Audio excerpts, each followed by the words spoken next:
నేను మీ మీ మీ అందరి ప్రార్థనలో మా అమ్మను జ్ఞాపకం చేసుకోండి అని ఒక మాట మీతో మనస్ఫూర్తిగా అడుగుతున్నాను. దయచేసి మా అమ్మకు ఆరోగ్యం బాగలేదు. ఆమె చాలా వీక్ అయ్యారు. నేను చిన్నప్పటి నుంచి మా నాన్నని చూడలేదు. నాకు తండ్రి లేడు. మా అమ్మే నన్ను పెంచింది. ఆమె నాకు తల్లి, ఆమె తండ్రి. సో నేను 11వ తారీఖు రావాలి అమెరికా నుండి.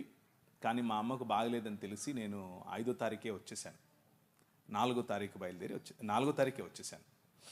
సో మా ఇంటికి ఉన్న పెద్ద దిక్కు ఆమె మాత్రమే. ఆమె బాగా ఇప్పుడు వీక్గా ఉంది. సో ఆమె కోసం మీరు ప్రార్థన చేస్తే మీ ప్రార్థనలను బట్టి ప్రభు నా పట్ల కొంచెం ఫేవర్ చూపిస్తాడు అని అనుకుంటున్నాను. ఇంకో విషయం ఏంటంటే,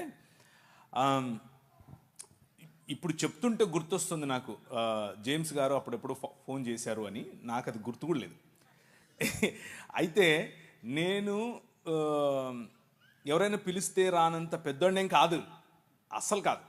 మీరు నా నంబరు మీకు ఎలా వచ్చింది అని తెలుసుకోవడం కోసమే ఆ ప్రశ్నలు వేస్తాను. ఎందుకంటే ఇంతకుముందు జేమ్స్ గారు చెప్పినట్లు కొంతమంది మన మిత్రులు ఫోన్ చేసి బాగా వాయించేస్తూ ఉంటారు నన్ను. ఇంకా అందుకని ముందే అడుగుతాను, అసలు ఏంటి, ఎవరు మీరు, మీకు ఎలా అని. కొంతమంది క్రైస్తవ పేర్లు పెట్టుకుని ఒకసారి పరిచయం అయిన తర్వాత మళ్ళీ వాయిస్తారు. అందుకని అడిగాను, అంతేకాని అడుగుంటాను, అంతకుమించి ఏమీ లేదు. అయితే నాకు జేమ్స్ గారికి నేను అభినందనలు తెలియజేయాలనుకుంటున్నాను ఈ ప్రశ్న జవాబులకు వెళ్ళడానికి ముందు. ఏంటంటే, ఆయన పడిన శ్రమ, ఆయన మీదకి వచ్చిన అలిగేషన్స్, ఆ అలిగేషన్స్ వచ్చిన సమయంలో ఎవరైనా సరే సాధారణంగా కృంగిపోతారు, పరిచర్య నుంచి తప్పుకుంటారు. కృంగిపోయి పరిచర్య నుంచి తప్పించుకుని దేవుడితో కంప్లైంట్ చేస్తారు, ఎందుకు నాకు ఇది చేశావు అని. కానీ ఈ మార్గం గుండా వెళ్ళినప్పుడు చట్టపరంగా ఆ మార్గం, చట్టము అనేటటువంటి మార్గంలో చాలా కష్టం ఉంటుంది, చాలా ఓపిక కావాలి. అందులో అగ్నిలో పుటము వేసి తీయబడినట్లుగా క్లీన్ చిట్టుతో బయటకు వచ్చాడు. దానికోసం నేను ప్రభువును నిజంగా కృతజ్ఞత చెప్పాను. నేను ఒకరోజు తల వంచి ప్రార్థన చేశాను. ఆయన ఫోన్ చేసి చెప్పాడు, అన్న నా కేసు మొత్తం అయిపోయింది, నాలో ఏ తప్పు లేదు అని కేసులో రాసి మరి నాకు ఇచ్చారు జడ్జి వారు అని చెప్పినప్పుడు నేను ఆ నిమిషమే ఆయనకు ఫోన్ పెట్టేసిన తర్వాత నేను ప్రార్థన చేశాను. Thank you very much lord. ప్రభువా, నువ్వు ఒక మంచి సాక్ష్యంతో మా సోదరుడిని కట్టు, ఒక మంచి సాక్ష్యంతో ఇంకా బలమైన పరిచర్య కోసం ముందుకు తీసుకెళ్ళు అన్నట్లు ప్రార్థన చేశాను. నాకు జేమ్స్ గారంటే చాలా అభిమానం. ఆయన పిలిచాడు అన్న ఒకే ఒక కారణం చేతనే మొన్న రాజమండ్రికి కూడా నేను వచ్చాను.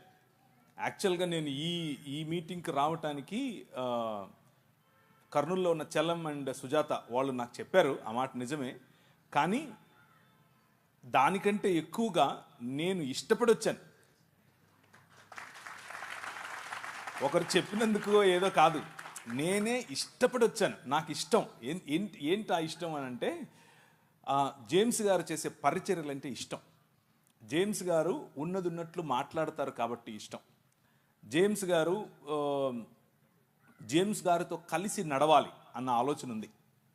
కలిసి నడిచే క్రమంలో కొన్ని విషయాలు నేను నేర్చుకోవాలి, కొన్ని విషయాలు ఆయన నేర్చుకుంటాడు. అలాంటి అవకాశం నాకు ఇమ్మని ప్రభువుని అడుగుతున్నాను. కాబట్టి ఇష్టపూర్వకంగా వచ్చాను. మా అమ్మ బాగా ఉంటే రేపు కూడా ఉంటాను. ఇప్పుడే కాదు, ఎప్పుడు పిలిచినా వస్తాను. జేమ్స్ గారితో ఉన్నవారు, జేమ్స్ గారితో కలిసి పరిచర్య చేస్తున్న వాళ్ళు ఎవరైనా సరే నా నంబర్ జేమ్స్ గారు ఇస్తారు, తీసుకొని జస్ట్ కాల్ చేయండి. నేను రాకపోతే అడగండి, నేను ఎప్పుడైనా వస్తాను. నేను అన్యాక్సెసిబుల్ ఏమీ కాదు. నేను సాధారణమైన మనిషిని, సాధారణంగా నేను తిరుగుతూ ఉంటాను. నేను ఒక్కనే వస్తాను ఎప్పుడు వచ్చినా. నాకు ముందు ఒక 10 మంది, వెనకలో 10 మంది ఉండరు. నేను ఒక్కనే వస్తాను, నేను ఒక్కనే డ్రైవ్ చేసుకొని వస్తాను. నాకు రాజమండ్రిలో ఇల్లు ఉంది. అక్కడ ఉంటాను, చుట్టుపక్కల అన్నీ తిరుగుతూ ఉంటాను. So I'm very free, more like you. మీతో కలిసి కూర్చోవటం, మీతో కలిసి భోంచేయటం, మీతో కలిసి మాట్లాడటం నాకు ఇష్టం. సో మీకు ఏదైనా ప్రశ్నలు ఉంటే, ఇప్పుడు ప్రశ్న జవాబులు అన్నారు కాబట్టి మీరు ఇది అడగచ్చో లేదో, ఇలా మాట్లాడచ్చో లేదో అన్న ఆలోచన లేకుండా మనసులో ఉన్నది ఉన్నట్లు అడిగేసేయండి. ఒకవేళ అడగటం కాదు, ఇన్ని కడిగేద్దాం అని అనుకున్నా కడిగేయండి. నేను రెడీ, దానికైనా రెడీ, దీనికైనా ready. Over to you brother.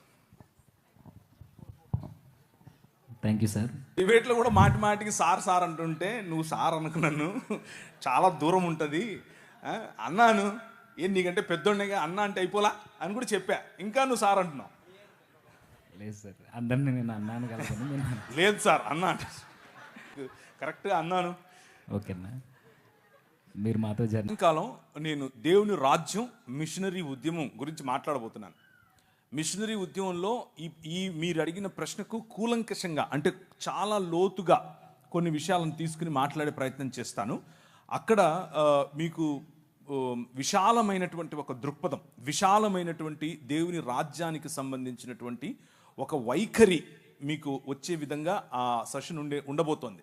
కాబట్టి చాలా క్రిస్ప్గా, అంటే తక్కువ సమయంలోనే ఈ ప్రశ్నకు సమాధానం చెప్తాను.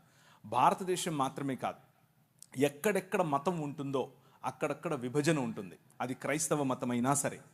మళ్ళీ చెప్పనా, ఎక్కడెక్కడ మతం విస్తరిస్తుందో అక్కడక్కడ విభజన ఉంటుంది. ఎందుకు అనంటే మతం మానవ కల్పితం, మతం మానవ నిర్మితమైన, మానవ కల్పితమైన ఒక వ్యవస్థ.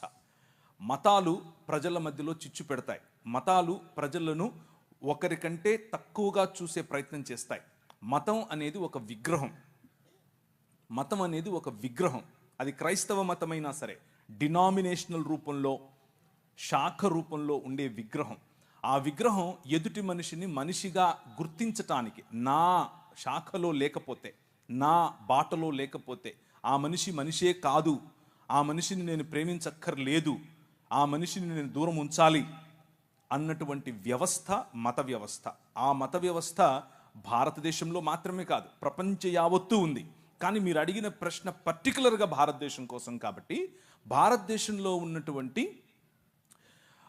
ధర్మము 4 పాదముల మీద నడవాలి అని ఏదైతే చెప్పారో, ఆ 4 పాదములు ఏవో కావు. 1 బ్రాహ్మణుడు, 2 క్షత్రియుడు, 3 శూద్రుడు, వైశ్యుడు, శూద్రుడు. ఈ 4 పాదాల మీద నిలబడి ఉండటమే ధర్మం. అదే సనాతనం. సనాతనానికి కుల వ్యవస్థకు వేరు వేరు అర్థాలు లేవు, 2 ఒకటే. ఆ స్ట్రక్చర్ అఖిలాండ కోటి బ్రహ్మాండ నాయకుడు అని పిలువబడినటువంటి దేవుని శరీరముగా ఈ నలుగురిని చెబితే, ఈ 4లోనూ ఈ 4 కులాలలోనూ లేకపోతే వర్గాలలోనూ లేని ప్రజలు దేవునికి బయట చెప్పుల వంటి వారు, లేకపోతే అంటరాని వారు, లేకపోతే మ్లేచ్చులు, దాసులు, దస్యులు, రాక్షసులు, అసురులు అని పిలువబడినటువంటి వారు. సో ఈ ధర్మమును పాటించని వారందరూ కూడా మ్లేచ్చులు, దాసులు, దస్యులు వగేరా వగేరా వగేరాగా చెప్పబడి బలవంతంగా మనిషిని ఆ ధర్మంలోనికి, ఆ మతంలోనికి, దేవుళ్లను సైతం, పండుగలను సైతం మత మార్పిడి చేయగలిగినటువంటి ఏకైక వ్యవస్థ మన భారతదేశంలోనే ఉంది. దాని గురించి తర్వాత మాట్లాడుకుందాం. కానీ క్రైస్తవులుగా మన స్పందన ఏమిటి? క్రైస్తవులుగా మనం ఏం చేయాలి? క్రైస్తవం అనేది ఒక మతం కాదు. క్రైస్తవం అనేది విశ్వ మానవ ఉద్యమం. మళ్ళీ చెప్తాను, క్రైస్తవం అనేది మతం కాదు. ఇది క్రీస్తు శరీరముగా మానవులందరినీ ఒక చోటికి పోగేసేటటువంటి విశ్వ మానవ ఉద్యమం. ఈ ఉద్యమంలో భాగమే మీరు. ఇది ఒక రాజ్య సంకల్పం. ఆ రాజ్యంలో భాగమే మీరు, ఆ రాజ్య ప్రతినిధులు మీరు. ఈ రాజ్యం, ఈ ఉద్యమం ఏం చెబుతోంది అనంటే, ఇప్పుడు క్రీస్తునందు స్త్రీ అని పురుషుడని తేడా లేదు, మనం ఒకటే. ఇప్పుడు ఈ రాజులో యూదుడని గ్రీకు దేశస్థుడని తేడా లేదు, మనం ఒకటే. ఇప్పుడు ఈ రాజులో బానిస అని లేకపోతే రాజని తేడా లేదు, యజమాని బానిస అన్న తేడా లేదు. అందరూ అన్ని రకాల తోళ్ళు, నల్లవారైనా తెల్లవారైనా, బ్రౌన్గా ఉన్నా, ఎల్లో కలర్లో ఉన్నా, ఎర్రగా ఉన్నా, ఎలాంటి వారైనా సరే దేవుని స్వరూపము, దేవుని పోలిక చొప్పున చేయబడ్డారు. ఇది సువార్తలో మొట్టమొదటి భాగం. ఇది గుర్తు చేయటమే సువార్త. మనిషిని మనిషిగా చూడటమే సువార్త. మనిషిని మనిషిగా ఆలింగనం చేసుకోవటమే సువార్త.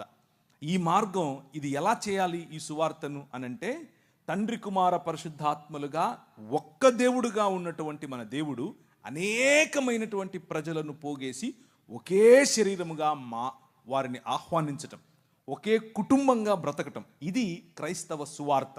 ఇది ఎలా సాధ్యం అనంటే, ప్రభు అయిన యేసు క్రీస్తు ఒక మనిషిగా ఎలా బ్రతకాలో, ఒక మనిషి పాపరహితుడై, ఒక మనిషి మతరహితుడై, ఒక మనిషి కులరహితుడై అందరి కోసం ఒకే సమానమైనటువంటి పంక్తి భోజనం కూర్చోపెట్టి వారితో మాట్లాడుతూ చెప్పిన మాట ఏమిటి అంటే, అంధకార సంబంధమైన దురాత్మ సమూహములను జయించిన తర్వాత, వాటికి ముళ్ళుగా ఉన్నటువంటి మరణాన్ని జయించిన తర్వాత, నేను ఏ మార్గాన్ని అయితే చూపిస్తున్నానో, ప్రేమ, క్షమ, పంచి ఇవ్వటం, అందరి కోసం పాటుపడటం, ఇలాంటి ఒక సమాజాన్ని నేను నిర్మిస్తాను. ఆ సమాజమే మీరు. ఈ సమాజం కేవలం ఈ సమాజం మాత్రమే ఈ సమాజానికి చెందని వారి కోసం ఉనికిలో ఉంది. మళ్ళీ చెప్పనా, కేవలం చుట్టుపక్కల ఉన్నటువంటి భావజాలాల నుంచి. కానీ మిషనరీలు మనకు నేర్పినటువంటి, మన ముందు నడిచిన మన తల్లిదండ్రులు మనకు నేర్పిన బాట ఇది కాదు. మనకు నేర్పిన బాట, మనందరము ఒకటే, మనందరము ఒక్క తండ్రి పిల్లలం. ఈ సమాజం ఐక్యంగా, భారతదేశం ఐక్యంగా ముందుకెళ్ళాలి అనంటే, హోప్ అనేది కేవలము ఈ భావజాలంలో మాత్రమే ఉంది. సాయంకాలం మరింత ఎక్కువగా దాని గురించి మాట్లాడదాం. థ్యాంక్ యూ అన్న. అయితే మీరు చెప్పింది అంత బాగుందన్న. కాకపోతే మరొక చిన్న ప్రశ్న ఇందులో నుండి. ఇప్పుడు క్రిస్టియానిటీ గురించి చాలా మంచిగా మాట్లాడుతున్నారు. అసలు క్రిస్టియానిటీకి మన దేశానికి అసలు సంబంధం లేదు కదా. ఎక్కడో పుట్టిన క్రైస్తవ్యానికి మన ఇండియాకి సంబంధం. దానికి ఉన్నటువంటి హద్దులు, ఎల్లలు ఏవైతే ఉన్నాయో అవి ఈరోజు మనం పెట్టుకున్నవి. అంటే బ్రిటిష్ వారు వచ్చి, బ్రిటిష్ వాడు మనకు ఇది మీ దేశం అని చెప్పి వెళ్ళిపోయాడు. కానీ అంతకుముందు ఇది ఇలా, మన దేశం ఇలా ఉండేది కాదు. మన దేశం చిన్న చిన్న రాజ్యాలలో విడిపోయి ఉండేది. ఉదాహరణకు తెలుగునాటనే మనకు కనీసం 4 రాజ్యాలు ఉండేవి. తమిళనాట 2 రాజ్యాలు 3 రాజ్యాలు ఉండేవి. అలా సమయం మారే కొద్దీ జియోగ్రాఫికల్ బౌండరీస్, అంటే మనకున్నటువంటి ఖగోళ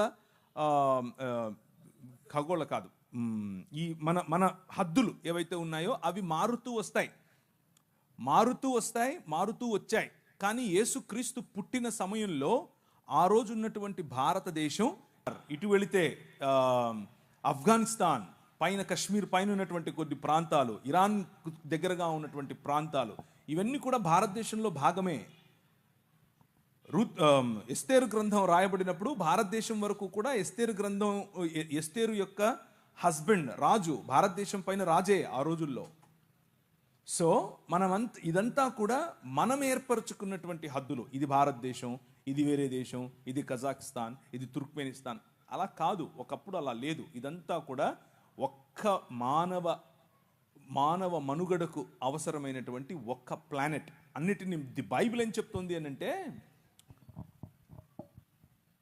ప్రపంచమంతా ఆయన చేతి పని, ఇది ఆయనదే.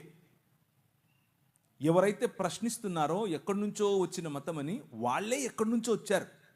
వాళ్ళు కాస్పియన్ సీ దగ్గర నుంచి కొందరు, ఇటువైపు ఇరాన్ ప్రాంతం నుంచి కొందరు వలస వచ్చి ఇక్కడ ఉంటున్నారు. సో ప్రతి ఒక్కరూ ఎక్కడో ఒక చోటు నుంచి వచ్చిన వారే. కొందరు ముందొచ్చారు, కొందరు తర్వాత వచ్చారు. అంతేగాని ముందొచ్చినోడు గొప్ప, వెనకొచ్చినోడు తక్కువ కాదు. ఇకపోతే ఇక్కడున్నటువంటి మతాలు బయటకు వెళ్ళలేదా? ఇక్కడ ఉన్నటువంటి బౌద్ధం జపాన్ వరకు వెళ్ళలేదా? ఇక్కడ ఉన్నటువంటి బౌద్ధం ఎందుకు ఈ దేశంలో లేకుండా పోయింది? ఇక్కడ పుట్టినటువంటి బౌద్ధాన్ని ఏమాత్రం ఉద్ధరించారు మీరు? తరిమేశారుగా. ఒక తల ఇస్తే ఇన్ని బంగారు నాణ్యాలు ఇస్తాము అని పుష్యమిత్ర శృంగుడు చెప్పలేదా? సో ఇక్కడ పుట్టిన దాన్ని ఏదో ఉద్ధరించినట్లుగా మాట్లాడకూడదు. అలాగే బయట పుట్టింది అని దేన్ని చెప్పడానికి వీల్లేదు. ఎందుకు అనంటే ఇదంతా ఒక్క ప్రపంచం. ఇది మా నాయనది, మా నాయన ప్రపంచం ఇది. మా నాయన ప్రపంచంలోకి మా నాయన వచ్చాడు. మధ్యలో నీదేంటి సమస్య? ఇక్కడికి వచ్చాడు అంటున్నారు. మరి ఇక్కడి నుంచి అక్కడికి వెళ్ళారు అని ఎందుకు చెప్పరు? ఇక్కడి నుంచి అక్కడికి వెళ్ళిన వాళ్ళేగా, అక్కడి నుంచి వచ్చిన వాళ్ళేగా వీళ్ళు. ఆర్యులు అని పిలువబడిన వారు అక్కడి నుంచి వచ్చిన వారేగా, మిడిల్ ఈస్టర్న్ ప్రాంతం నుంచి వచ్చిన వారేగా, మెసొపటోమియా ప్రాంతం నుంచి వచ్చిన వారేగా. మెసొపటోమియా ప్రాంతము ఈ ఇండస్ వ్యాలీ అంటే సింధు నాగరికత మధ్య ఉన్నటువంటి సంబంధాలు తెలియకుండా మాట్లాడుతున్నారా? కాదు. ఇవి కేవలము మనుషుల మధ్యలో విభజన తీసుకుని రావటానికి వాడే అవాక్కులు చవాక్కులు, అంతకుమించి ఇంకేమీ లేదు. కాబట్టి భారతదేశంలో అనేక మతాలు ఉండొచ్చు, అందులో ఇబ్బంది ఏమీ లేదు. అలాగే క్రైస్తవ మతాన్ని మతంగా అసలు మేము మతంగా చెప్పటమే లేదు కదా. వస్తున్నది దేనితో? ఒక భావజాలం. ఏంటా భావజాలం? మనుషులందరూ సమానం. ఏంటా భావజాలం? దేవుని వైపుకు మరలండి. ఏంటా భావజాలం? దేవుని పిల్లలముగా మనం మారాలి. ఏంటా భావజాలం? నీతి కలిగి జీవించాలి. ఈ భావజాలం ఎక్కడి నుంచి వచ్చినా తీసుకుంటాం. తెల్లోడు తయారు చేస్తే సెల్ ఫోన్ కావాలి, తెల్లోడు తయారు చేస్తే టీవీ కావాలి, తెల్లోడు తయారు చేస్తే మ్యాగ్నఫోన్ కావాలి, తెల్లోడు తయారు చేస్తే ప్యాంటు సొక్కా వేసుకోవాలి. తెల్లోడిని తలుసుకోకుండా నీ జీవితంలో ఒక్క క్షణం బతకలేవు. ఒక్క క్షణం కూడా బతకలేవు. నువ్వేమో మళ్ళీ ఆడుకునేది బయట నుంచి వచ్చింది, బయట నుంచి ఏం రాలేదు, ఇక్కడిదే. యేసుక్రీస్తు చనిపోయి తిరిగి లేచిన తర్వాత ఆయన భూ ప్రపంచమంతటిపైన రాజుగా తనను తాను ప్రకటించుకున్న తర్వాత తోమాను పంపించాడు. తోమా ఇక్కడికే వచ్చాడు. తోమా భారతదేశానికి వచ్చాడు. మొదటి శతాబ్దంలోనే వచ్చాడు. బ్రిటిష్ వాళ్ళు తెచ్చాడంటావేంటి నువ్వు? తెలియక. బడ్డి శానిస్ వచ్చాడు. ఆ తరువాత మెల్లిమెల్లిగా క్రీస్తు శకం 500 నుంచి మొదలైంది పరంపర. ఇక్కడున్న వాళ్ళు ఒక ఉత్తరం రాశారు, మా కోసం కొంతమంది మిషనరీలను పంపించండి అని. ఎక్కడికి? ఈజిప్టులో ఉన్నటువంటి చర్చికి రాశారు, అంతియోకికి రాశారు. అప్పుడు 500లో క్రీస్తు శకం 500లో 1500లో బయలుదేరారు కొంతమంది. ఆ 1500కు రావడానికి ముందు మొదటి 1500 సంవత్సరాలలో కొన్ని వందల మంది మిషనరీలు ఈ దేశానికి వచ్చారు. ఎక్కడెక్కడి నుంచి వచ్చారు? ఇరాన్ నుంచి వచ్చారు, ఇరాక్ నుంచి వచ్చారు, బబులోనియా నుంచి వచ్చారు, అలాగే దాన్ని ఏమంటారు సిరియా నుంచి వచ్చారు. భారతదేశంలో సిరియా బైబిల్ చదివే వాళ్ళు కొన్ని లక్షల మంది ఉన్నారు. తెలియక సిరియాలో బైబిల్ చదివే వాళ్ళు ఈ రోజు కూడా భారతదేశంలో లక్షల మంది ఉన్నారు. సో ఇది కొత్త మతం ఏం కాదు. 2000 సంవత్సరాలుగా ఉనికిలో ఉన్న మతం, 2000 సంవత్సరాలుగా ఉనికిలో ఉన్న మానవ మార్గం, మనిషిని మనిషిగా గుర్తించే మార్గం. ఈ మార్గం బయట నుంచి వచ్చిందేమి కాదు, ఇక్కడిదే. ఓకేనా, థ్యాంక్ యూ అన్న. అయితే మరలా కంటిన్యూషన్ క్వశ్చన్, అంటే మీరు చెబుతున్న ఆన్సర్లో నుండి మాకు మరలా ప్రశ్నలు వస్తున్నాయి. ఈ మతం ఎక్కడిదే అదే ఈ మార్గం, ఈ ప్రభు స్థాపించిన ఈ మార్గం ఏదైతే ఉందో ఇది ఇక్కడిదే అంటున్నారు. ఇది ఈ పరిసర ప్రాంతాల్లో మన భారతదేశంలో కొన్ని చోట్ల సువార్త చేస్తున్నప్పుడు అడ్డుకుంటున్నారు. అంటే కొన్ని దేవాలయాల దగ్గర, కొన్ని గుడుల దగ్గర ఇలా అడ్డుకుంటున్నారు. నిజానికి అసలు ఆ పరిసర ప్రాంతాల్లో సువార్త చేసే అధికారం క్రైస్తవులకు ఉందంటారా? అసలు మన సువార్త పరిధులేంటి? అయితే కొంతమంది అంటున్నారు వీధి సువార్త కూడా అవసరం లేదని కొంతమంది పాస్టర్లు కూడా మాట్లాడుతున్నారు. వీటి రెండింటిని గురించి మాకు వివరణ కావాలన్నా. ఇది మనదే అయినప్పుడు మనం ఎందుకు సువార్త చేయకూడదు? రైట్, మనదే. ఈ దేశం మంది, ఈ ప్రపంచం మంది, మన నాయింది. కానీ అదే స్టేట్మెంట్ అందరూ ఇవ్వచ్చు. అదే స్టేట్మెంట్ ప్రతి మనిషి ఇవ్వాలి. ప్రతి మనిషికి ఆ హక్కు ఉంది. నేను సువార్త చెప్తున్నాను. నేను ఒక ఊరికి వెళ్ళాను, ఎక్కడ అంటే గుంటూరు జిల్లాలో ఒక చిన్న గ్రామం. ఆ గ్రామానికి వెళ్ళాను. నైట్ పడుకున్నాను. బాగా లేట్ అయిపోయింది మీటింగ్ లేట్ అయిపోయిన తర్వాత మనోళ్ళు రావడమే 9:30, 10కి వస్తారు. 12:30కు మీటింగ్ అయిపోయింది. సరే అని వెళ్ళి పడుకున్నాను. ఒక ఉదయం 3:30, 4 అయింది. 4 అవ్వంగానే గంట కొట్టింది. టింగ్ టింగ్. యెహోవా వలన ఆశీర్వదింపబడినవాడా లే సోమరి లే అంటుండు. ఎవడు ఏ ఆకాశవాణి ఏంటిది అనుకున్నాను. బయటకు వచ్చి చూస్తే బొంగులు పెట్టున్నాడు ఇంతవి. నేను పాస్టర్ గారిని అడిగాను, ఏంటండి ఏంటండి పాస్టర్ గారు ఏదో సౌండ్ సువార్త చెప్తున్నామండి అన్నాడు. అబ్బో భలే చెప్తున్నారు సువార్త ఇల్లు. ఎలా చెప్తారు? నిద్రపోయేవాడిని కెలికి లేపి సువార్తనా? అది సువార్త కాదు. దానివల్ల మనం చెప్పే మెసేజ్కు విసుగొస్తుంది ప్రజలకి. విసుగు రాకుండా చేయాలి. ఆ శుక్రవారం పూట మసీదుకి వెళ్ళి ఒకడు వాడికున్న నిష్టలో, వారికున్నటువంటి భక్తిలో, వారికున్నటువంటి దైవభీతిలో మసీదుకి వెళ్ళి వస్తున్నారు. నువ్వు ఆ మసీదు కాన్ని నిలబడుకొని అస్సలాము అలైకుం సాహబ్ ఏలో అని చెప్పి వాడికి ఇచ్చావనుకో, ఏమంటాడు? 4 వేస్తాడు. ఎందుకేడు అంటే మనకు ఒక కామన్ సెన్స్ ఉండాలి. ఒక కామన్ సెన్స్తో మనం పనిచేయాలి. ఉదాహరణకు ఎవరైనా వాళ్ళ ఇంట్లో చనిపోయారు, ఆడి దగ్గరికి వెళ్ళి రికార్డింగ్ డాన్స్ పెడతారా? పెట్టరు. Common sense. అరే స్వేచ్ఛ అని అంటే విచ్చలవిడితనం కాదు, యథేచ్ఛవర్తన కాదు. స్వేచ్ఛ అంటే అవతలి వ్యక్తి మూడేంటి, అవతలి వ్యక్తి ఎలా ఉన్నాడు, అవతలి వ్యక్తి ఎలా స్పందిస్తాడు, అవతలి వ్యక్తితో నేను ఏం చెప్పాలి, ఎప్పుడు పంచుకోవాలి అని సమయాన్ని చూసి ఆ సమయంలో మంచి స్నేహభావంతో గౌరవప్రదంగా ఆయనకు క్రీస్తును పరిచయం చేయాలి. వీధి సువార్త చేయండి, తప్పేమీ లేదు.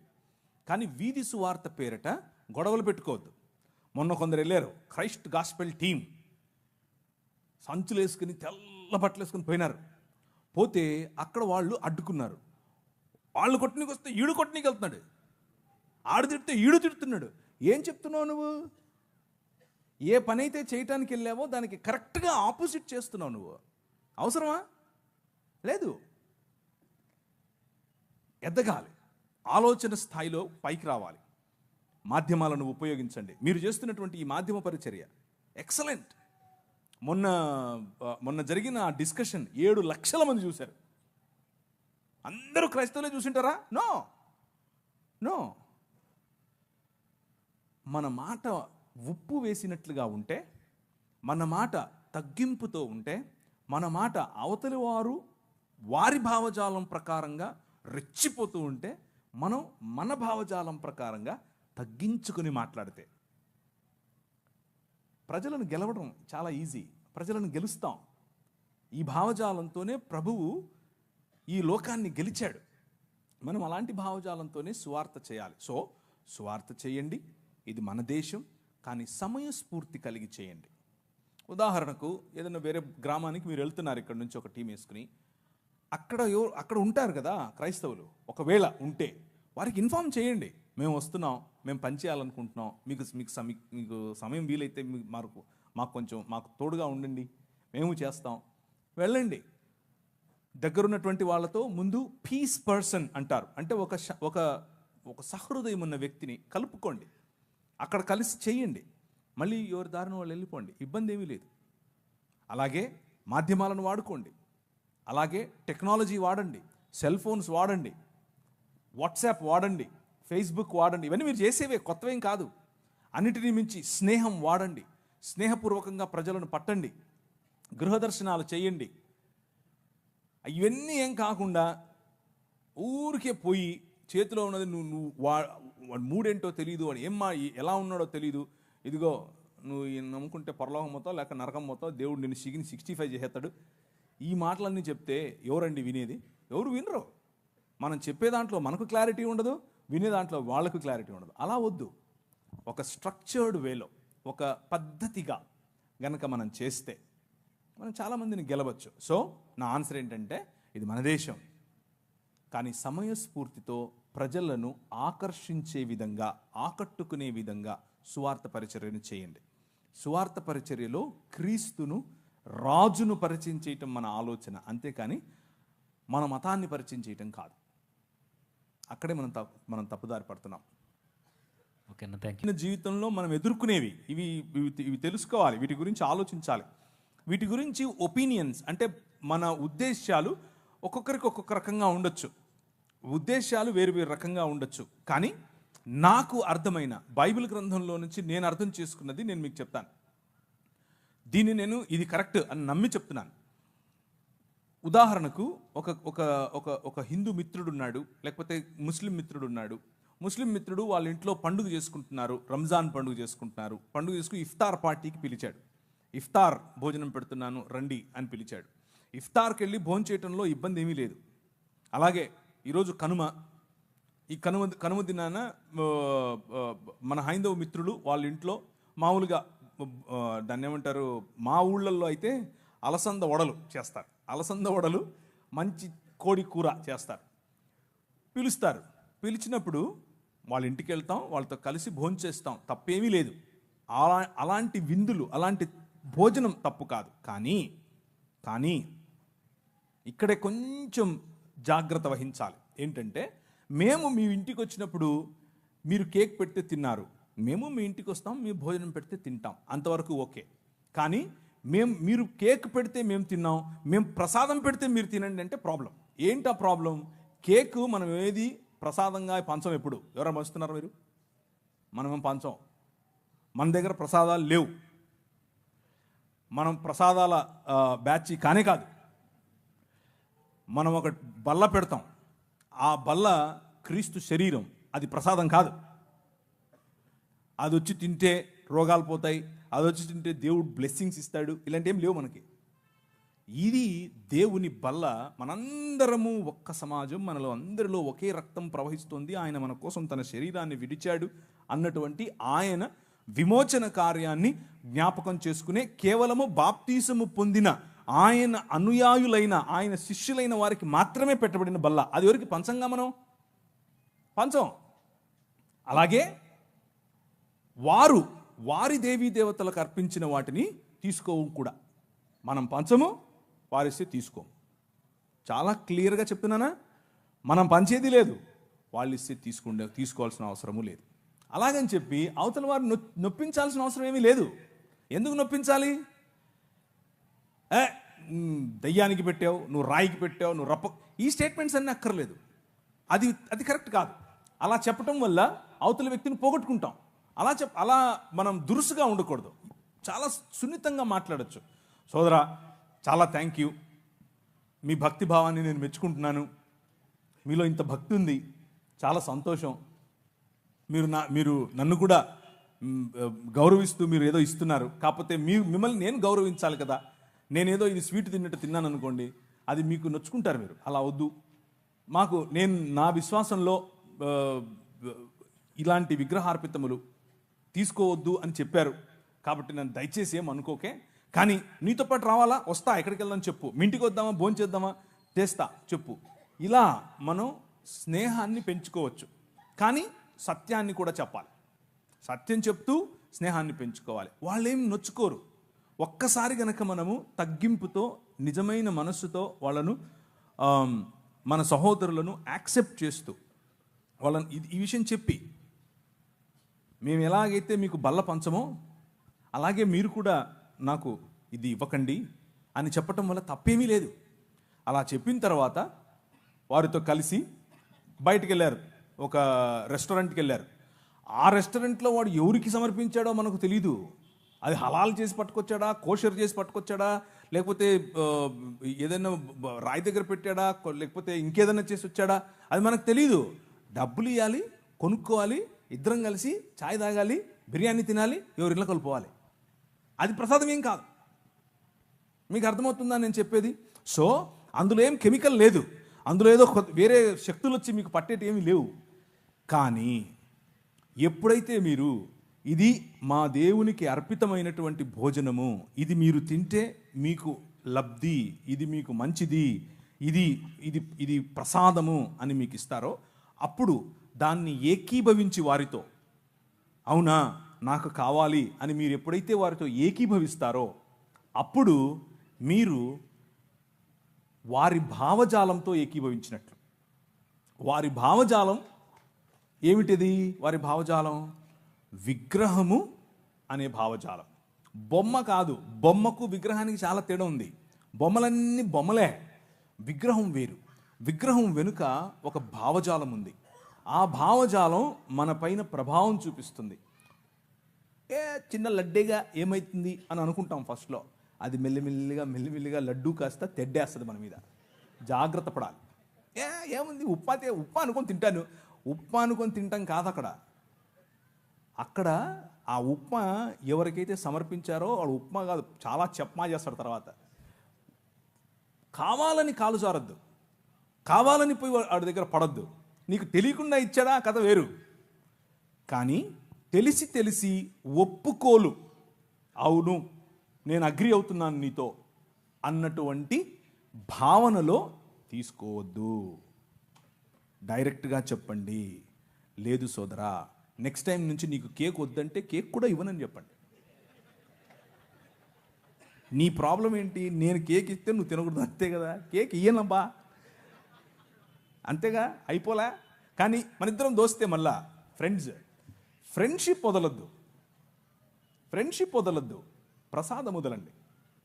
ప్రసాదం అంటే కేవలం భోజనం గురించి మాత్రమే చెప్పట్లేదు నేను. ఉదాహరణకు మీ పిల్లలకి ఏదైనా డ్యాన్స్ నేర్పించాలనుకుంటున్నారు. డ్యాన్స్ తప్పేమీ లేదు, లలిత కళలు తప్పు కాదు. లలిత కళలు మన దేవుని, మన ఆయనవే. కానీ మా నాయన దగ్గర కాకుండా ఆడేనో ఒక ఆయన ఉంటాడు నటరాజు అని, ఆయన దగ్గరికి వెళ్ళి ముందు ఇట్లా పెట్టి అయ్యొద్దు. ఆ డ్రామాలు మనకొద్దు, మన పిల్లలకి అది అస్సలొద్దు. ఒక్కసారి చేశారా అది జీవితాంతం పట్టుకుంటుంది. మీ నాట్యం అంతా కూడా అక్కడికే వెళ్తుంది. నీ తండ్రికి ఆరాధనగా ఉండదు.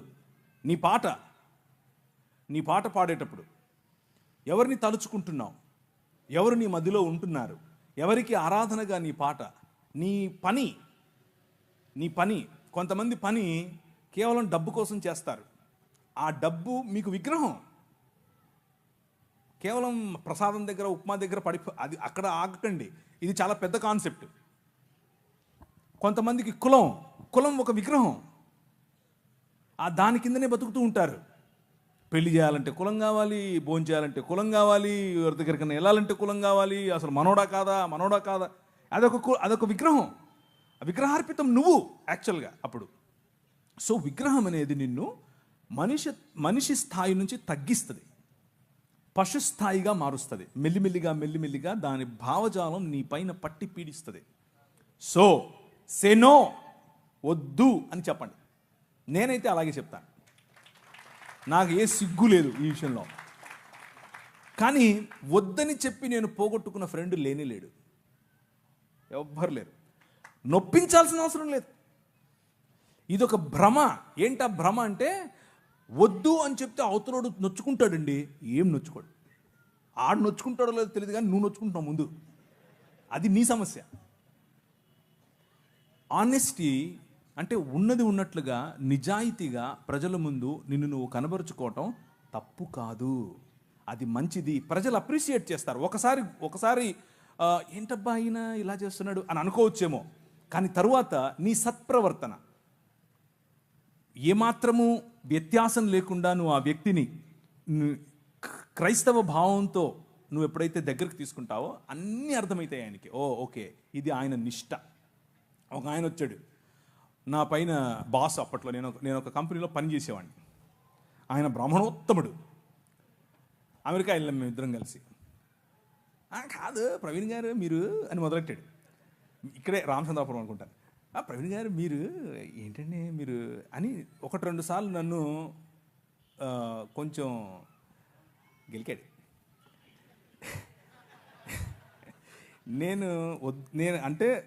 నేను చాలా స్నేహంగా ఉంటాను ఆయనతో, కానీ ఆయన దానికి విలువ ఇవ్వాల.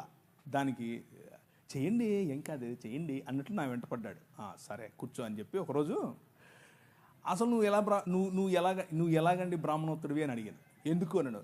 నువ్వు అసలు సముద్రాలు దాటకూడదు కదా, 7 దాటి వచ్చావు, ఇప్పుడు ఎట్లయితావు నువ్వు అని అడిగా. భావజాలం గురించి మాట్లాడుతున్నా. నేంటండి నేను ఇచ్చింది తినడానికి ఇన్ని క్వశ్చన్లు ఎత్తనావు అన్నాడు. అలా కాదండి, మీరు ఇచ్చింది ఊరికే తీసేసుకోవటం కాదు, అసలు ఏంటి దాని వెనక ఉంది అని అడిగితే మీరు నాకు ఇది చెప్పారు, మరి మీరు చెప్తున్నది పాటించట్లేదు కదా అని అడిగాను. లేదండి మరి మేము చాలా స్వచ్ఛమైన ఇది అది అని ఏదో చెప్పాడు. ఏం తింటారో ఏం కలుపుతారో చెప్పారు. సరేనండి నేను కూడా తింటానులేండి, ఓ పని చేద్దాం, రేపు మా ఇంట్లో బీఫ్ బిర్యానీ వండుతున్నాను వచ్చేయండి అన్నాను. ఏంటండి అలా అంటారు మీరు అన్నాడు. అంటే భోజనం అండి బాబు, మేము తినే భోజనం భలే ఉంటుంది, ముక్క తగిలితే సూపరు అన్నాను.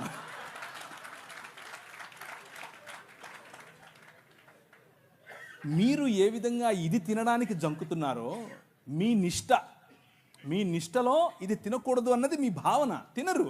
అలాగే మా నిష్టలో అది తినకూడదు అన్నది భావన, దాన్ని అర్థం చేసుకోండి. అంతేగాని పద్దానికి వచ్చి మీరు ఇలా క్వశ్చన్ చేస్తే నేను కూడా క్వశ్చన్ చేయాల్సి వస్తుందని చెప్పాను. బీఫ్ బిర్యానీ సూపర్ ఉంటుంది, దోశ వేసి పెడతా అన్నాను. బీఫ్ వండి దోశ బీఫ్ ఏంటండి ఆ కాంబినేషన్ ఏంటండి?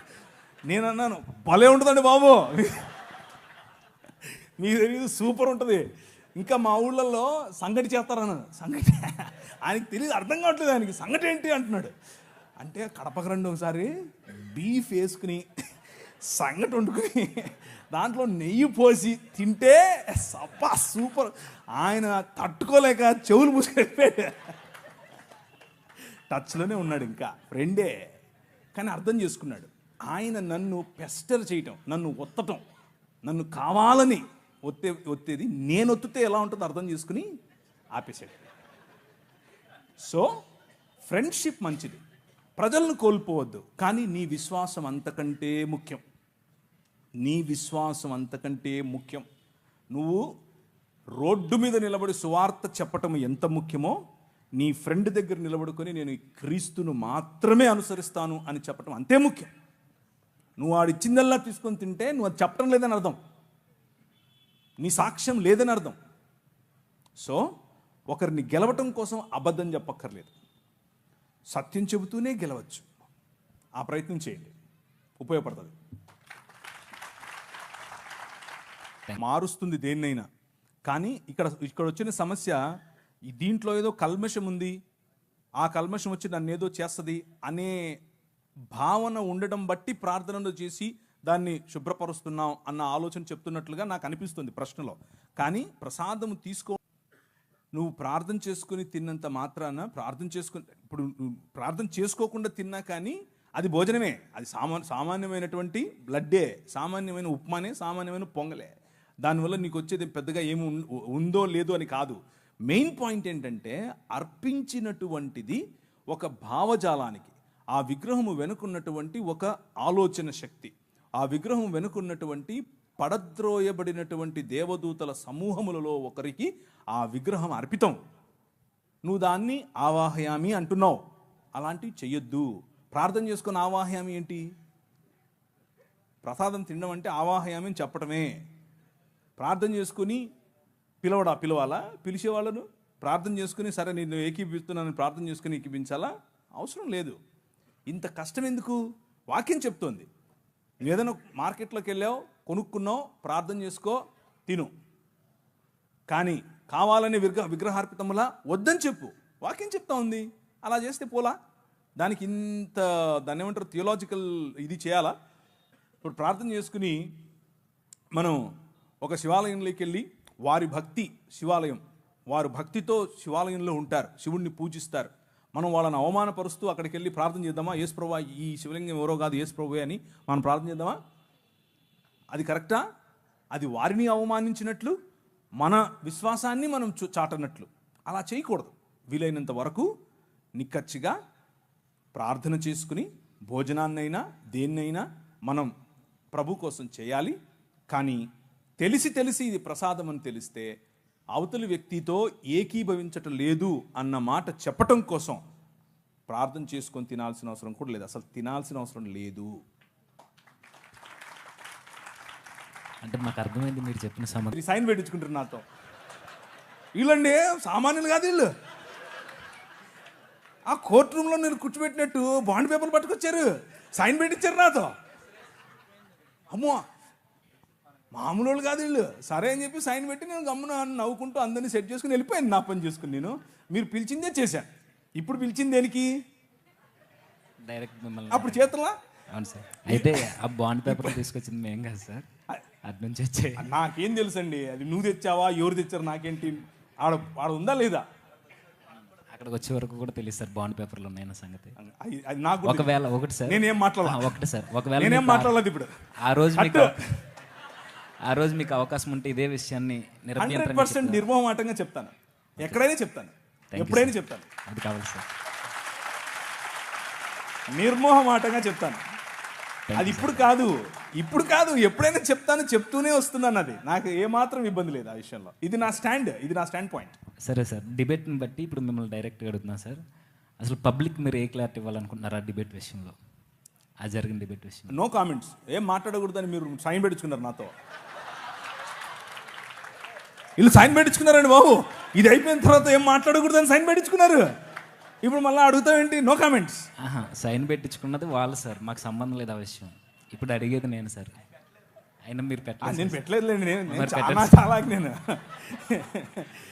నేను పెట్టలేదులేండి. మీరు వచ్చి కనీసం మీ వాయిస్ ఏం వినిపించలేదు కదా, ఇప్పుడైనా మీ వాయిస్ పబ్లిక్. ఇప్పుడు చెప్పాను కదా, నా వాయిస్ చాలా క్లియర్గా, పెద్ద వ్యక్తిని కాదు నేను. ఫస్ట్ విషయం అది కట్.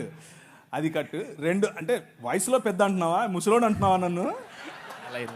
ఇప్పుడే అయ్యగారితో ఆశీర్వాదం తీసుకున్నాను. అయ్యా మీలాగా నేను 90 ఏళ్ళు బతకాలి అని ఆశీర్వాదం చేయండి. ఇచ్చారు కదా తల మీద చేయబెట్టి. సో నా స్టాండ్ ఇదే, విగ్రహార్పితములు తినద్దు, విగ్రహార్పితములలో ఉన్న పాటలు పాడొద్దు, విగ్రహార్పితములైన నాట్యం చేయొద్దు, విగ్రహార్పితములైన కులం పాటించొద్దు, విగ్రహార్పితమైన మతం వద్దు, విగ్రహార్పితంగా ఉండేటటువంటి ఉద్యోగం చేయొద్దు, విగ్రహార్పితంగా ఉండేటటువంటి దాసోహం చేయొద్దు. ఎవరికి? మన రాజు యేసే. Jesus is the king of all. మధ్యలో ఏ విగ్రహం లేదు. ఇంకా గట్టిగా చెప్పాలా? లేదు సార్, ఇంతకన్నా ఏమవుతుందన్నా, మీ నుంచి ఇదే కోరుకున్నాం మేము. ఎందుకంటే మీలాంటి వారు మాట్లాడితే ఈ క్రిస్టియన్ సొసైటీకి ఒక చక్కని సమాధానం దొరుకుతుందని మీరు మాకు ఇచ్చిన క్రిస్టియన్స్కు ఈ క్లారిటీ ముందు నుంచి ఉంది.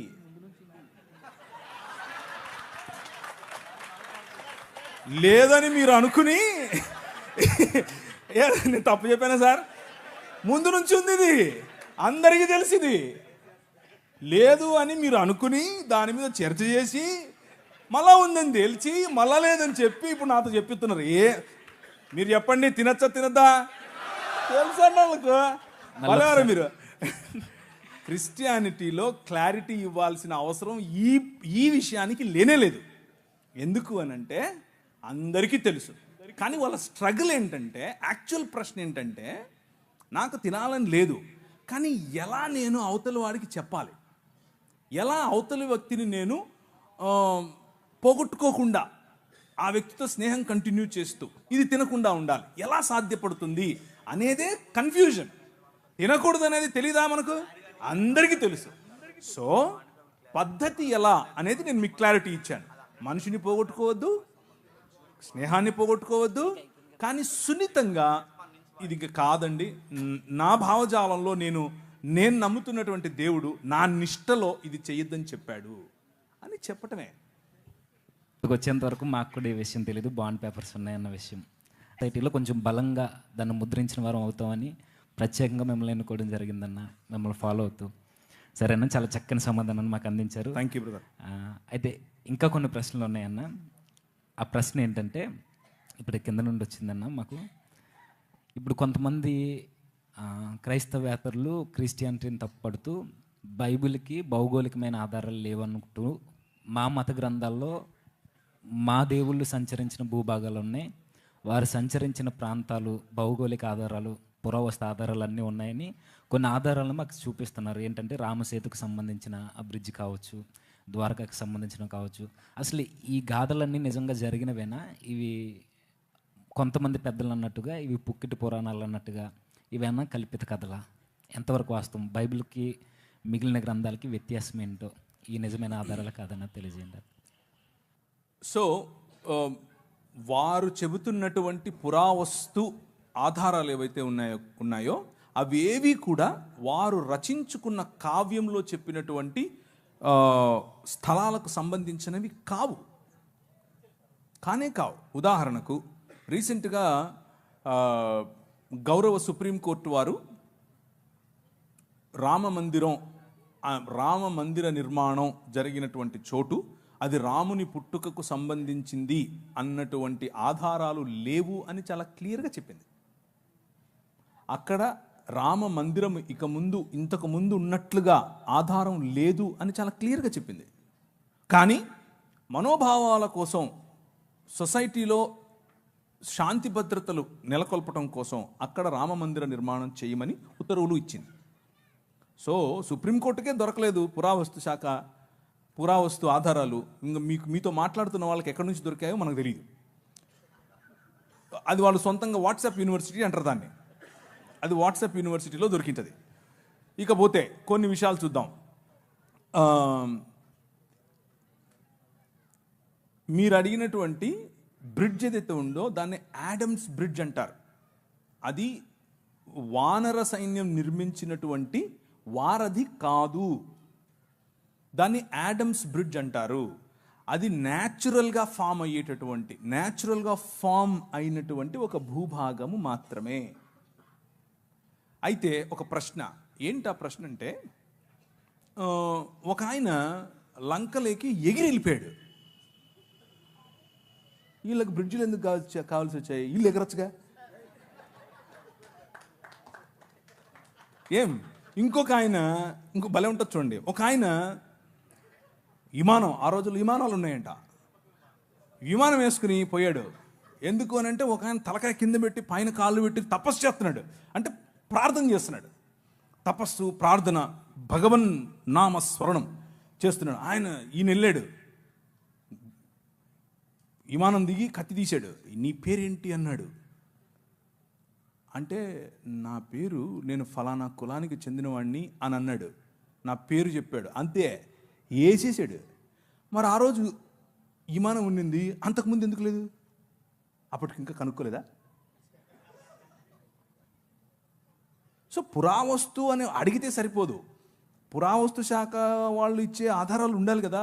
కథలోనే ఇన్ని పొరపచ్చాలు తెలిసిపోతున్నాయి మనకి. విమానం ముందు, ఇప్పుడు అక్కడ యుద్ధం అంతా అయిపోయిన తర్వాత వారధి మీద వచ్చారా? లేదు, విమానంలోనే వచ్చారు, పుష్పక విమానంలో వచ్చారు. అంతకుముందు ఎందుకు లేదు అది? ఇట్లాంటి ప్రశ్నలు చాలా అవుతాయండి ఇంకా. సో అదే వారధి అవసరం లేదు. ఈ మాటలు ఏవైతే చెప్తున్నారో ఇవి తరువాత లేటరల్ డెవలప్మెంట్స్ అంటారు వీటిని. అంటే తరువాత డెవలప్ చేసుకున్నటువంటి ఆధారాలు, తరువాత డెవలప్ చేసుకున్నటువంటి కాన్సెప్ట్స్. సో అవి నాకు అర్థమైనంతలో, నేను రికార్డెడ్గా చెప్తున్నాను, నేను చదివినంతలో, పుల్లెల రామకృష్ణుడు గారు రాసినటువంటి, వారు తర్జుమా చేసినటువంటి వాల్మీకి రామాయణం నేను చదివాను.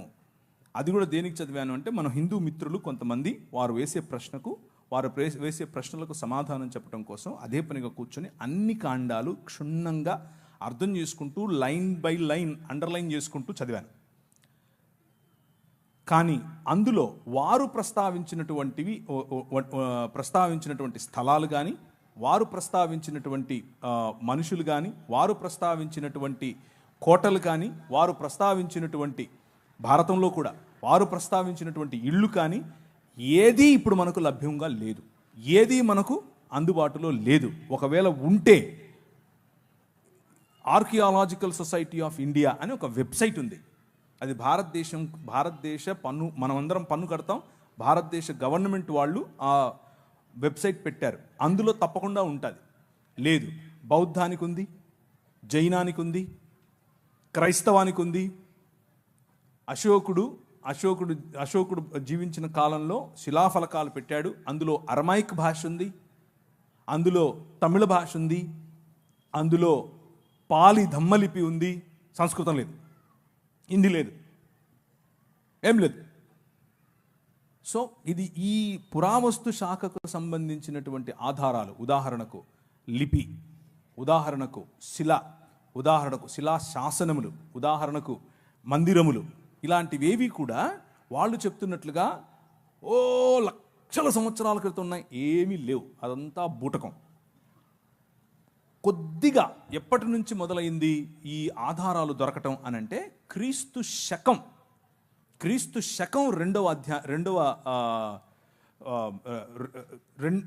2 AD తర్వాతనే దొరికాయి. 2 AD తర్వాత, దానికి ముందు క్రీస్తు పూర్వం ఎటువంటి ఆధారాలు కూడా వీరు చెప్తున్నటువంటి వాటికి దొరకలేదు. రాతపూర్వకంగా లేదు, సంస్కృతపూర్వకంగా లేదు, లిపిపూర్వకంగా లేదు, పుస్తకపూర్వకంగా లేదు, ఏదీ లేదు. క్రీస్తు పూర్వం ఉన్నటువంటి ఆరామాలు, ఆలయాలు అన్నీ కూడా బౌద్ధానికి చెందినవే. సో పుష్యమిత్ర శుంగుడు తన జీవిత చరిత్రను రాముడి జీవిత చరిత్రగా రాయించాడు అన్నది ఒక థియరీ ఉంది. అది కూడా అయ్యుండే అవకాశం ఉంది అని అంటున్నారు. అంతేగాని కొత్తగా ఇప్పుడు వచ్చి అప్పుడెప్పుడో లక్షల సంవత్సరాల క్రితం నుంచి మేము ఉన్నాం అని అంటే దానికి పురావస్తు శాఖకు సంబంధించినటువంటి ఆధారాలు లేవు. సింపుల్ కాన్సెప్ట్ అర్థం చేసుకోండి. మనిషి వనవాసిగా ఉండి ఆ తర్వాత మెల్లిమెల్లిగా రాతి యుగం, ఆ తర్వాత మెల్లిమెల్లిగా లోహయుగం అంటే మెటల్ ఉపయోగించిన యుగం. దీనికి పురావస్తు శాఖ వాళ్ళు డేట్స్ వేసి పెట్టారు, ఎప్పటి నుంచి ఎప్పటి వరకు ఈ యుగం, ఎప్పటి నుంచి ఎప్పటి వరకు ఈ యుగం అని.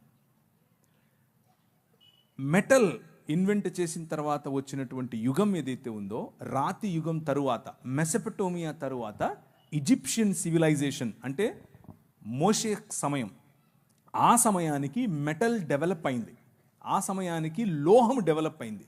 కనుకనే రథాల యొక్క మొట్టమొదటిసారి రథాల వాడటం, మొట్టమొదటిసారి గుర్రాలు రథాలు కలిపి వాడటం ఈజిప్షియన్ సివిలైజేషన్లో మనం చూస్తాం. గుర్రాలు ఆ తరువాత దాదాపు కొన్ని వందల సంవత్సరాల తర్వాత మెల్లిమెల్లిగా ఈ జంబూక ద్వీపం అని పిలువబడినటువంటి భారత ఇండియన్ సబ్ కాంటినెంట్ అనేదైతే అంటున్నామో ఆ ప్రాంతాలకు వచ్చాయి. గుర్రాలు వచ్చింది మోషే తరువాత యుగంలో, మోషే మరియు ఈజిప్షియన్ సివిలైజేషన్ తరువాతి కాలంలో, అంటే క్రీస్తు పూర్వం మహా అయితే 1000 సంవత్సరాలు. అప్పుడు గుర్రాలు వచ్చాయి, రథాలు వచ్చాయి. 1,000 ఏళ్ల క్రితం గుర్రాలు రథాలు ఎక్కడి నుంచి వస్తాయి? ఇంత చిన్న ప్రశ్న రాదా మనుషులకి? లేవు. అది మీరు అడిగిన ప్రమాణంలోనే ఆర్కియలాజికల్ సర్వే ఆఫ్ ఇండియా వాళ్ళే ఒప్పుకున్నది. అది రీసెంట్గా ఐఐటి ఖరగ్పూర్ వాళ్ళు ఇలాంటి ఒక క్యాలెండర్ సృష్టించి ప్రజల్లో ఈ సనాతన ధర్మం అనే కాన్సెప్ట్ను ఐఐటి వాళ్ళు, ఇండియన్ ఇన్స్టిట్యూట్ ఆఫ్ టెక్నాలజీ, వాళ్ళకి ఏం పని మతంతో, వాళ్ళు కూడా ఈ వాట్సాప్ యూనివర్సిటీ మొదలుపెట్టారు. వాళ్ళ కోసం మేము రెగ్యులర్గా వాళ్ళకు వినిపించాల్సినటువంటి మంత్రాలు వినిపిస్తూనే ఉన్నాం. అది కాదు, దానికి ఆధారం లేదు, ఏ ఆధారము లేదు. కానీ ఇప్పుడు మీరు అదే బైబిల్ని తీసుకోండి. వారు బైబిల్లో చెప్పిన ఇశ్రాయేలీలు చేసిన నిర్మాణంలో భాగమైనటువంటి పిరమిడ్స్ ఉన్నాయా? ఉన్నాయి. ఇశ్రాయేలు మాట్లాడుతున్నటువంటి ప్రదేశాలు ఉన్నాయా? ఉన్నాయి. ఐగుప్తు దేశం ఉందా? ఉంది. నది ఉందా? ఉంది. యొర్దాను నది ఉందా? ఉంది. ఎర్ర సముద్రం ఉందా? ఉంది. బెత్లెహేమ్ ఉందా? ఉంది. యెరూషలేం ఉందా? ఉంది. తెలవీవ్ ఉందా? ఉంది. తూరు పట్టణం ఉందా? ఉంది. తర్షీష్ ఉందా? ఉంది. ఏది లేదు. ప్రతి ఒక్కదానికి ఎవిడెన్స్ ఉంది. ఫలానా రాజు ఫలానా సమయంలో ఫలానా చోట ఫలానా జనాభా లెక్కలేశాడు, అప్పుడు యోసేపు మరియను తీసుకెళ్ళాడు. వెళ్తే మనకు తెలీదా? కైసర్ అగస్తస్ ఏం చేశాడు, కైసర్ తిబేరియస్ ఏం చేశాడు, వాళ్ళు ఏ విధంగా జనాభా లెక్కల కోసం అందరినీ వెళ్ళమని చెప్పారు. This is all recorded, tracked.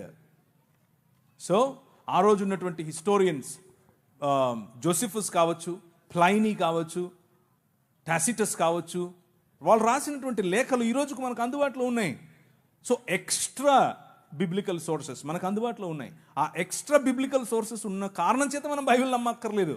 బైబిల్కే అవన్నీ తర్వాత వచ్చి మళ్ళీ లైన్ అవ్వాలి. ఎందుకంటే Bible it self is a historical book. అందులో చరిత్ర చాలా స్పష్టంగా రాశారు. గలతీ ద్వీపం ఈ రోజుకుందా? ఉంది. స్మిర్నా ఉందా? స్మిర్నా అంటే ఈరోజు ఉన్న సిరియాలో ఉన్న ఇజ్మీర్ అనే సిటీ. ప్రతి సిటీ ఈరోజు మనం కొన్ని మునిగిపోయాయి, కానీ మెజారిటీ ఆఫ్ ప్లేసెస్ ఈ రోజుకు ఉన్నాయి. అంతటా పౌలు ఇటలీను పటాలమునకు వెళ్ళను. ఇటలీ కనిపిస్తుందా ఈరోజు? లేదా? ఎస్. ఆయన అరియపెగస్ అనేటటువంటి ఉందా? లేదా? ఈ రోజుకు ఉంది. సో బిబ్లికల్ డేటా, బైబిల్కి ఉన్నటువంటి డేటా ఒకవేళ తీసి దానికి ఉన్న ఆర్కియలాజికల్ ఎవిడెన్స్ ఒక తక్కెడలో ఒక పక్క పెడితే రెండో పక్క వీళ్ళ పుస్తకాలు అన్నీ కలిపి తర్వాత ముస్లింల పుస్తకాలు అన్నీ కలిపి ఆ తర్వాత ఇంకా ఏమేమి ఉన్నాయో అన్నీ కలిపి, బౌద్ధం తప్ప. బౌద్ధానికి ఉన్నాయి, బౌద్ధానికి చాలా ఎవిడెన్సెస్ ఉన్నాయి. ఇవి పెడితే ఇలా ఉండేది 1 ఇంచు కూడా పైకి లేదు,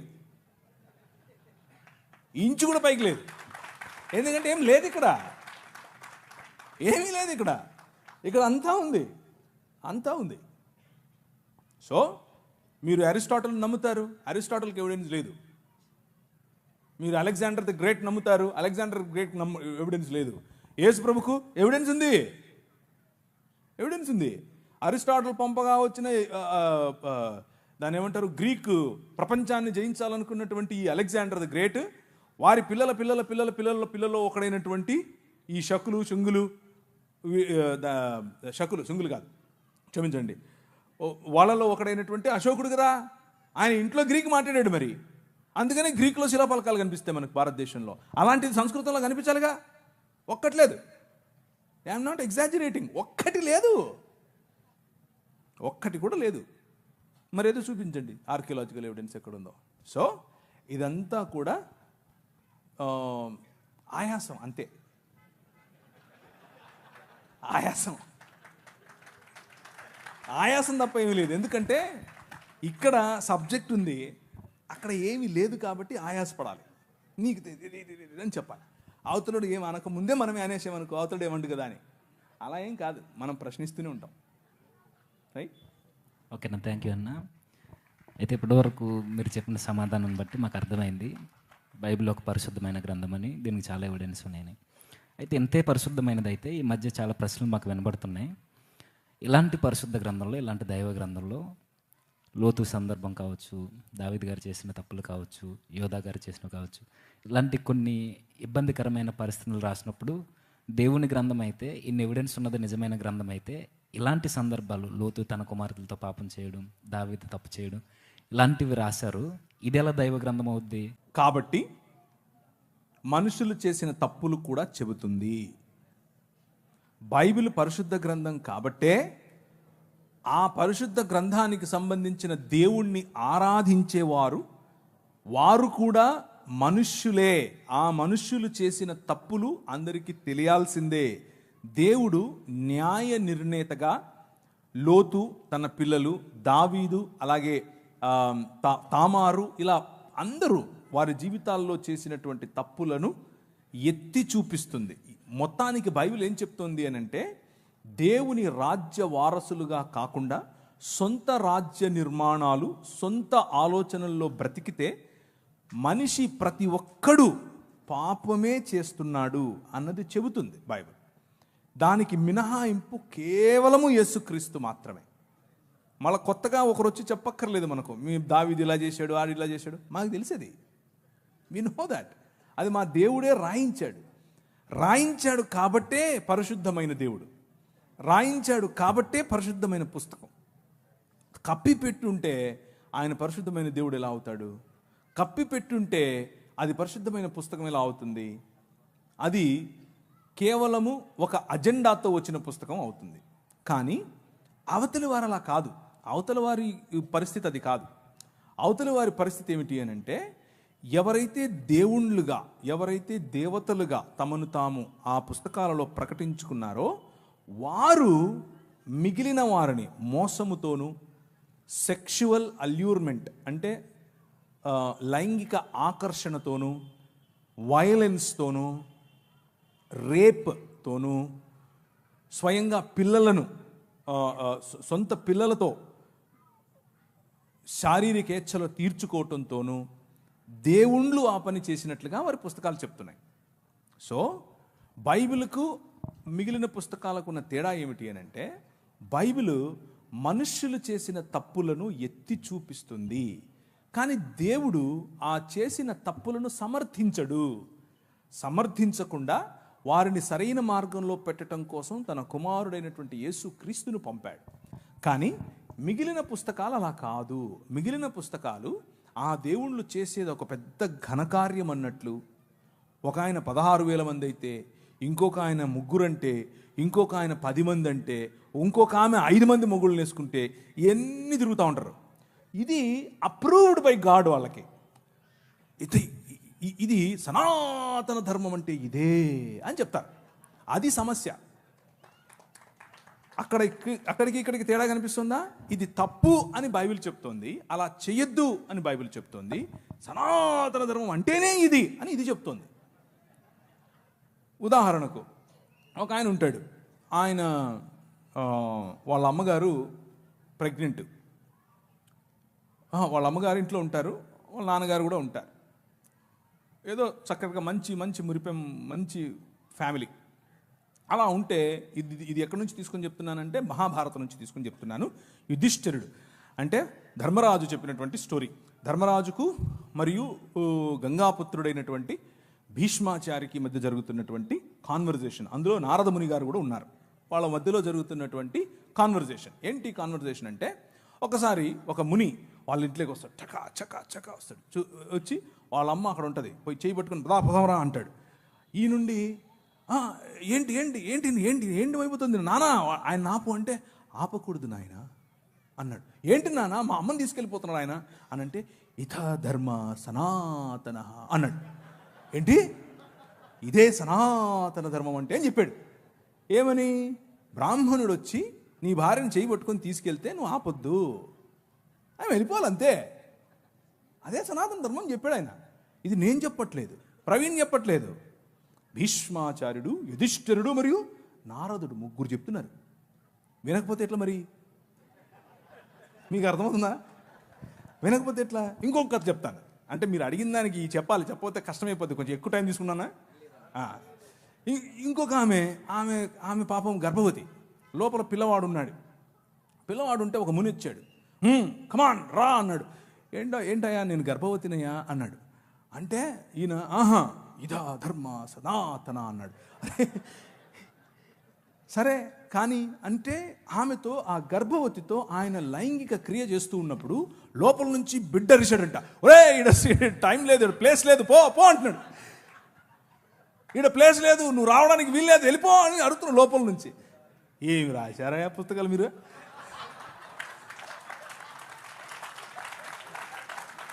మీరు వచ్చి బైబిల్ని అడుగుతారా? ఏమన్నా ఉందా ఇది? అంటే ఎంత అన్సైంటిఫిక్ చూడండి. లోపల ఉన్న పిండం అరుస్తే కూడా తెలుసుకోలేనంతోడిని తీసుకొచ్చి నువ్వు పుస్తకాలు రాసుకొని ఇది సనాతన ధర్మం అని చెప్తావు మాకు. కాబట్టి Bible is a matchless book. Matchless. No science, no mythology, no Quran, no Gita, no anything can stand in front of Bible. Bible ఎదురుగా ఏది నిలబడలేదు, అంత గొప్పది బైబిల్. అది కేవలం ఊరికి స్టేట్మెంట్ కోసం చెప్తున్నాను అనుకోవద్దు. 24 ఏళ్ళు చదివిన తర్వాత చెప్తున్నా. 24 ఏళ్ళ నా కఠోర పరిశ్రమలో నాకు తేలింది ఇది. దాన్ని కొట్టేది రాలేదు, ఇక రాదు. అది బైబిల్.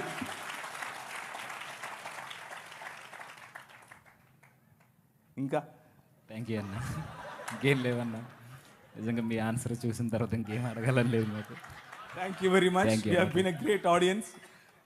మళ్ళీ త్వరగానే కలుద్దాం. కాకపోతే లాస్ట్లో ఇంకో చిన్న మాట చెప్పి నేను ముగిస్తాను.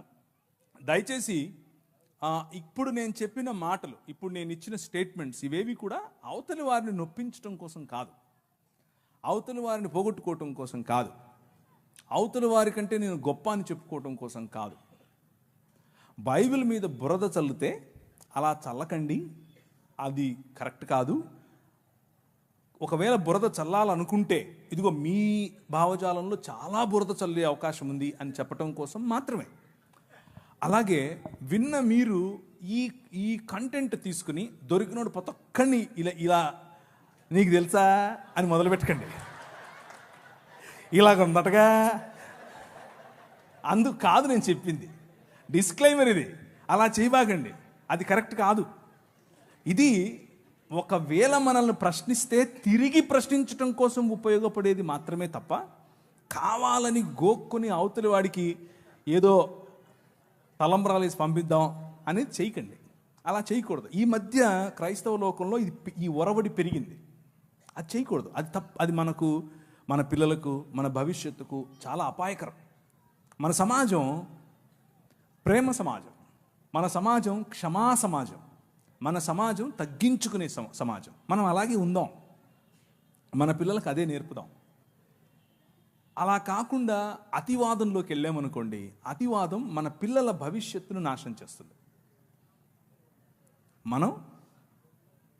మన దేశం, మన ప్రజలు, మన బంధువులు, మన తోటివారు, మన సొంత వారు, వారు హిందువులైనా, ముస్లిములైనా, క్రైస్తవులైనా, ఏ దేవుణ్ణి నమ్మని వాళ్ళైనా అందరూ మన వాళ్ళే. అందరినీ కలుపుకొని పోవాలి, అందరితో మంచిగా ఉండాలి. కాదు కూడదు అని కొద్దిగా వాళ్ళు అతిగా మాట్లాడితే వాళ్ళకి మంచి భోజనం చాలా నవ్వుతూనే పెట్టాలి, చక్కగా వడ్డించి పంపించాలి. Okay, thank you.